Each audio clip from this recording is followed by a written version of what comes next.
ఈరోజు వచ్చేసి మనం పెరిస్కోప్ అయితే ఎలా రెడీ చేయాలో చూద్దాం. ఇది వచ్చేసి మనం చిన్నప్పుడైతే మనం చేసి ఉంటాం, మన స్కూల్ ప్రాజెక్ట్స్లో గట్రా చేసి ఉంటాం కదా. ఇప్పుడైతే ఇది ఎలా రెడీ చేయాలో అయితే స్టెప్ బై స్టెప్ అయితే చూద్దాం. ఓకే, ఫస్ట్ అయితే పీవీసీ పైప్ అయితే తీసుకోండి. ఇది వచ్చేసి నేను 25 సెంటీమీటర్స్ అయితే తీసుకున్నాను.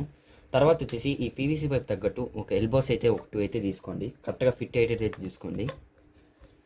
ఓకే, నెక్స్ట్ వచ్చేసి మీరు ఫ్యాన్సీ స్టోర్లో ఇలాంటి చిన్న గ్లాసెస్ అయితే దొరుకుతాయి. ఇదైతే ఒక 2 అయితే తీసుకోండి. ఓకే, ఈ గ్లాసెస్ ఉన్నాయి కదా, ఈ గ్లాసెస్ వచ్చేసి ఈ ఎల్బోకి వచ్చేసి ఇక్కడైతే ఫిట్ చేసుకోవాలా. సో మనం ఏం చేద్దామంటే ఈ గ్లాస్కి తగ్గట్టు ఇక్కడైతే కట్ చేసుకుని వచ్చేస్తాం. ఓకే, ఈ గ్లాస్ ఉంది కదా, ఇక్కడైతే సెట్ చేసుకునేద్దాం ఇప్పుడు. ఓకే, పర్ఫెక్ట్గా అయితే కొంచెం చూస్ అయితే చేసుకోండి. తర్వాత వచ్చేసి టేప్ అయితే వేసి ఈ మిర్రర్స్ అయితే బాగా క్లోజ్ అయితే చేసుకునేద్దాం. ఓకే, గ్లాసెస్ అయితే బాగా ఫిట్ చేసుకుని టేప్ అయితే బాగా అయితే వేసుకునండి. నెక్స్ట్ వచ్చేసి పైప్ అయితే తీసుకోండి. ఈ ఎల్బో వచ్చేసి పైన అయితే ఫిట్ చేసుకోండి టైట్గా. అండ్ ఇంకో ఎల్బో వచ్చేసి ఇలా వచ్చేటట్టయితే ఫిట్ చేసుకోండి ఆపోజిట్లో.